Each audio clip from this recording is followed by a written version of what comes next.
Shrimad home remedies में आपका स्वागत है। और हम आपको बताएंगे कि महाभारत युद्ध के जो खलनायक थे, कोई किसी और को खलनायक कहता है, कोई किसी और को खलनायक कहता है। हमने पूरी महाभारत पढ़ी है और हमारे हिसाब से महाभारत युद्ध में कोई एक नहीं, 5 महाखलनायक थे। देखिए, कुरुक्षेत्र में लड़ा गया जो महाभारत था, वो कोई भूल नहीं सकता है और बड़ा ही भयंकर युद्ध था। इससे भारत का उस वक्त पतन हो गया था। इस युद्ध में संपूर्ण भारतवर्ष के राजाओं के अतिरिक्त बहुत से अन्य देशों के लोगों ने भाग लिया था और लगभग लगभग सारे के सारे खत्म हो गए थे।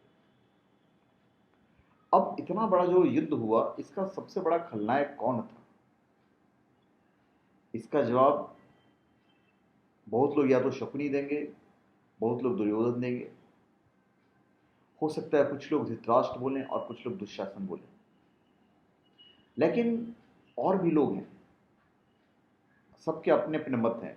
कोई कर्ण को मानता है, कोई भीष्म को मानता है। अभी युद्ध में कौरवों की ओर से बड़े बड़े महारथी लोग थे, बड़े बड़े योद्धा थे। उनके 99 जो भाई थे वो सारे के सारे महारथी थे, योद्धा थे। भीष्म थे, द्रोणाचार्य थे, अश्वत्थामा थे, कृपाचार्य थे, मद्र नरेश थे, शल्य थे, भूरिश्रवा थे, अलम्बूस थे, शकुनी थे, भगदत्त थे। मतलब सारे बड़े बड़े योद्धा थे। पांडवों की ओर से युधिष्ठिर, उनके 4 भाई थे। अभिमन्यु था, घटोत्कच, विराट, द्रुपद, धृष्टद्युम्न, शिखंडी, पांड्यराज, युयुत्सु, कुंतीभोज, उत्तमौजा, उसके बाद अनुपराज, नील। तो देखा जाए तो कहीं ना कहीं जो पलड़ा भारी था वो कौरवों का था। फिर कृष्ण की जो सेना थी, पूरी की पूरी सेना कौरवों के पास में थी। अर्जुन और दुर्योधन जब कृष्ण के पास गए थे तो अर्जुन तो कृष्ण से संतुष्ट था। दुर्योधन ने पूरी एक अछौनी सेना जो थी वो मांग ली थी।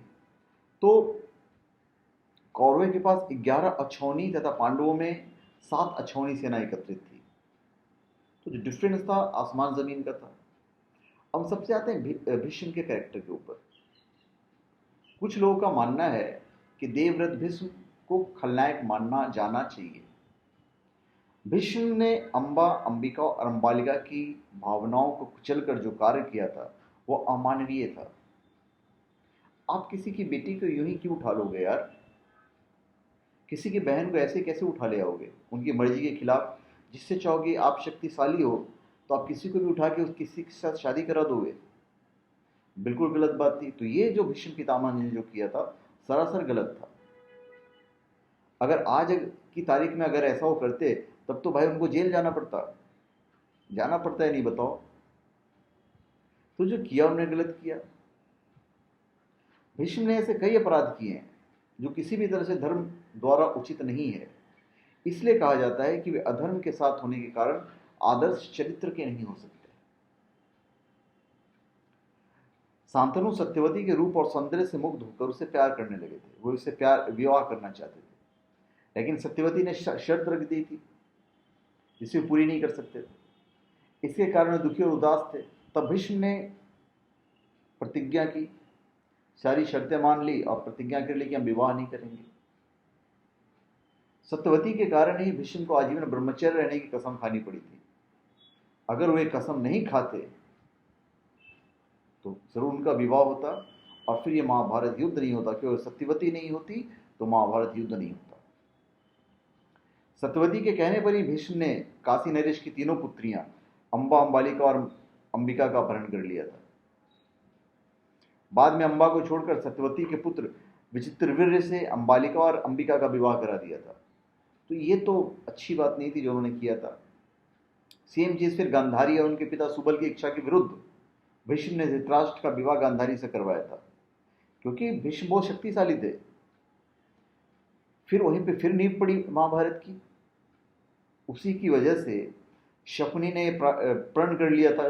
उसने देखा था कि उसकी बहन की जबरदस्ती शादी कराई जा रही है, कंधे से शादी कराई जा रही है। तो एक मतलब निर्बल है तो यार तुम उसकी बहन को उठा लोगे, किसी की बेटी को उठा लोगे, जबरदस्ती शादी करोगे। तो कहीं ना कहीं भीष्म पितामह यहां पे दोषी थे। गांधारी ने भी अपनी आंखों पर पट्टी बांध ली। आखिर अंत में गांधारी की दावग्नि में जलकर खुद के प्राणों का अंत करना पड़ा था। उसके बाद भरी सभा में जब द्रौपदी को निर्वस्त्र किया जा रहा था तो भीष्म चुपचाप बैठे थे। वो चाहते तो रोक सकते थे। भीष्म ने जानते बूझते दुर्योधन और शकुनी के अनैतिक छलपूर्ण खेल को चलने दिया, नहीं रोका। जितने लोग वहां पे बैठे हुए थे किसी में ताकत नहीं थी कि भीष्म पितामह की बात नहीं मानते, पर वहां पे मुख्य दर्शक बने रहे जहां पे महाभारत की नींव पड़ी। सरसैया पर जब भीष्म मृत्यु का सामना कर रहे थे तब भीष्म ने द्रौपदी से इसके लिए क्षमा मांगी थी। जब कौरवों की सेना जीत रही थी ऐसे में भीष्म ने ऐन वक्त पर पांडवों को अपनी मृत्यु का राज बताकर कौरवों के साथ धोखा किया था। यार तुम पूरी जिंदगी कौरवों के तुम नमक खाए हो, बोलते हम तुम्हारे साथ युद्ध करेंगे, ये करें, तो उनको युद्ध जिताओ ना। क्योंकि भीष्म पितामह के रहते पांडव जीत ही नहीं सकते थे, असंभव था।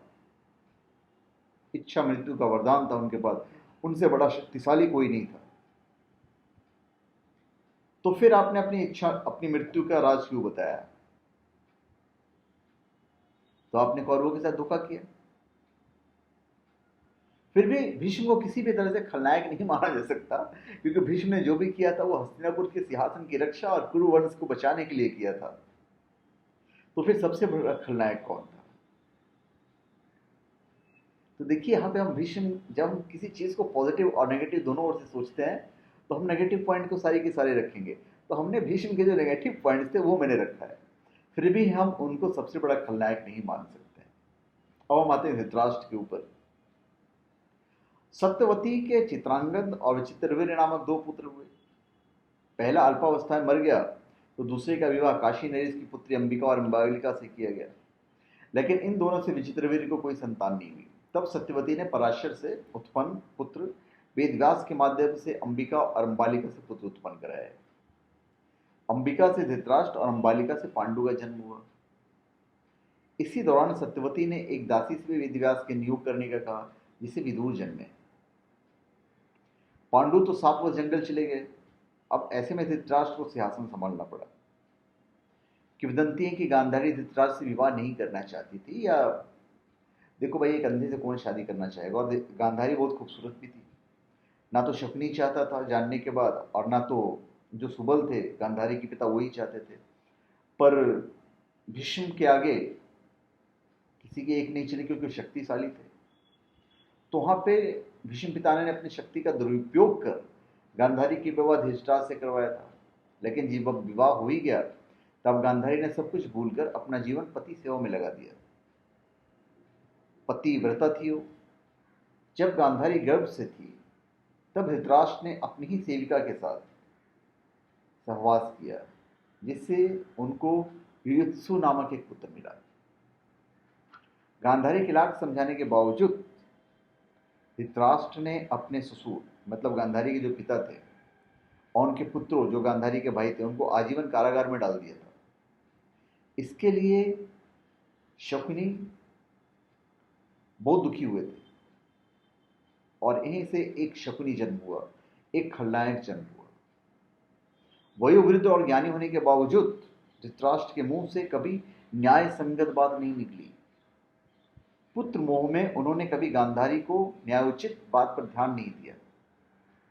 गांधारी के अलावा संजय भी उनको न्यायोचित बात से अवगत कराकर राज्य और धर्म के हितों की बात बताता था, लेकिन वे संजय की बातों को नहीं मानते थे। वे हमेशा ही शकुनी और दुर्योधन की बातों को ही सच मानते थे। वे जानते थे कि वह यह अधर्म और अन्याय कर रहे हैं, फिर भी वे पुत्र मोह के साथ पुत्र का साथ देते थे। अधर्म का साथ देने वाला कैसे नहीं खलनायक हो सकता? तो खलनायक हुए। तीसरा खलनायक दुर्योधन, जिसके बारे में सब जानते हैं।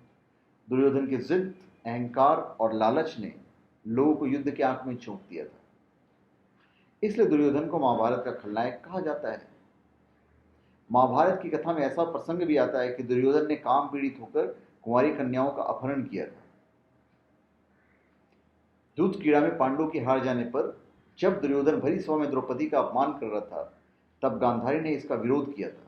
फिर भी दुर्योधन नहीं माना था। यह आचरण धर्म विरुद्ध ही तो था। तब दुर्योधन को लगा कि अब तो युद्ध होने वाला है, तो वह महाभारत युद्ध के अंतिम समय में अपनी माता के समक्ष नग्न खड़ा होने के लिए भी तैयार हो गया।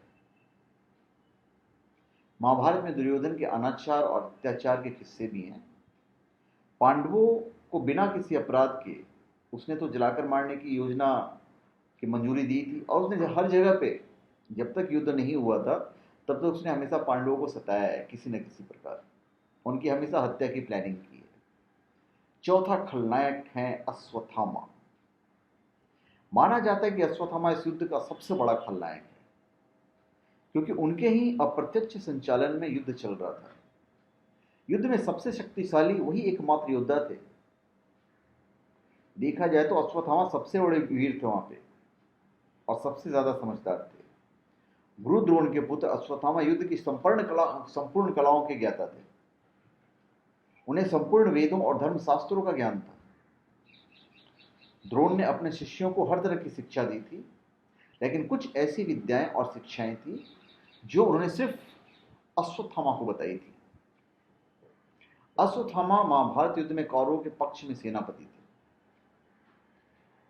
उन्होंने भीमपुत्र घटोत्कच को परास्त किया तथा घटोत्कच पुत्र अंजन पर्वा का वध किया।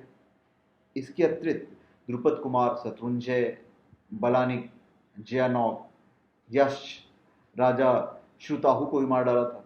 उन्हें कुंती भोज के 10 पुत्रों का वध कर दिया था। जब पिता पुत्र की जोड़ी मतलब द्रोण और अश्वत्थामा से महाभारत युद्ध में पांडवों की सेना में भय व्याप्त हो गया था और सेना तितिर बितिर हो गई थी, तब पांडवों की सेना की हार देखकर श्री कृष्ण ने युधिष्ठिर से छल नीति का सहारा लेने को कहा था, लेकिन युधिष्ठिर इसके लिए माने नहीं थे। सबके कहने पर वो लास्ट में अनमने ढंग से हाँ कह दी थी। तो इस योजना के तहत युद्ध भूमि पर यह बात फैला दी गई कि अश्वत्थामा मारा गया। जब गुरु द्रोणाचार्य ने धर्मराज युधिष्ठिर से अश्वत्थामा के मारे जाने की सत्य जाननी चाहिए, तो उन्हें कह दिया हाँ अश्वत्थामा मारा गया, परंतु हाथी। तो वहां पे जो गुरु द्रोणाचार्य थे बिल्कुल सन्न रह गया। उन्हें अपने सारे अस्त्र शस्त्र त्याग के युद्ध में बैठ गए। वहां पे धृष्टद्युम्न ने अपनी तलवार से उनकी गर्दन उड़ा दी। यह युद्ध की सबसे बड़ी घटना थी। अश्वत्थामा द्रोणाचार्य के वध के पश्चात अपने पिता की निर्मम हत्या का बदला लेने के लिए पांडवों पर नारायणास्त्र का प्रयोग कर दिया था। ये तो भला हो कृष्ण का कि उन्होंने सबको कहा कि सबको अपने रथ से नीचे उतर के नतमस्तक हो जाओ, क्योंकि इसका कोई तोड़ नहीं है। तो जाके सब लोग बचे थे। युद्ध के अंतिम दौर में दुर्योधन की जान संकट में पड़ गई थी। वो भीम से गदा युद्ध हार गया था। दुर्योधन के हारते ही पांडवों की जीत पक्की हो गई थी। सभी पांडवों की जीत की खुशी मना रहे थे। वहां पे अश्वत्थामा ने क्या किया, रात के वक्त जितने बचे हुए पांडव थे सबको नींद में ही मौत के घाट उतार दिया। तो क्या कहेंगे आप इसको, खलनायक नहीं कहेंगे? बहुत बड़ा खलनायक हुआ। सब लोग उसके इस कुकर्म की सभी निंदा करते हैं, आज तक भी निंदा करते हैं। द्रौपदी विलाप करने लगी, तो वहां पे फिर अर्जुन ने प्रण किया कि ठीक है मैं इसका बदला उससे जरूर लूंगा। वहां पे उसने फिर ब्रह्मास्त्र चला दिया, जिसके बदले में अर्जुन को ब्रह्मास्त्र चलाना पड़ा। उसको ब्रह्मास्त्र वापस लेना नहीं आता था, तो उसने उत्तरा के गर्भ की तरफ अपने ब्रह्मास्त्र को डाइवर्ट कर दिया। तो इसको विलेन नहीं कहोगे तो क्या कहोगे आप? ये तो भला श्री कृष्ण का कि अपनी शक्ति से उत्तरा के गर्भ को बचा लिया उन्होंने। अंत में श्री कृष्ण बोलते हैं कि हे अर्जुन, परमात्मा सोए हुए, असावधान, मतवाले, पागल, अज्ञानी, रथहीन स्त्री तथा बालक को मारना धर्म के अनुसार वर्जित है। इसने धर्म के विरुद्ध आचरण किया है। सोए हुए निरपराध बालकों की हत्या की है।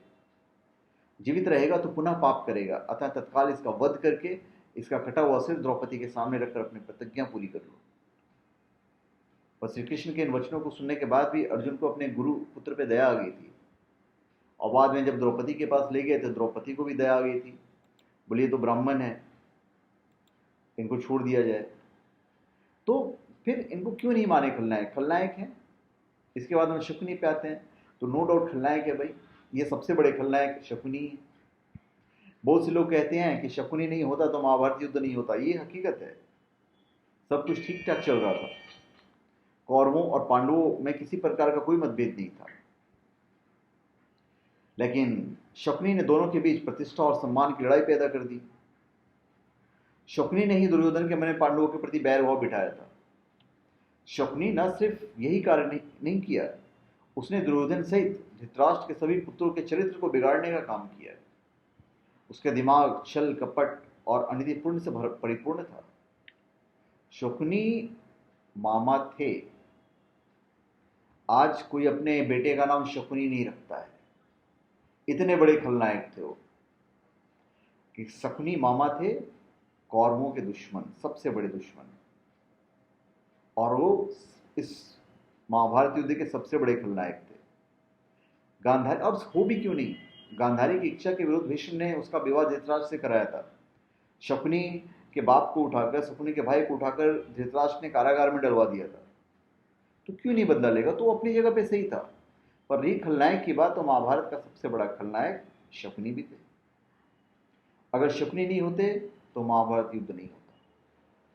तो धन्यवाद, आप हमारे चैनल को सब्सक्राइब करें और अपने कमेंट दीजिए। धन्यवाद।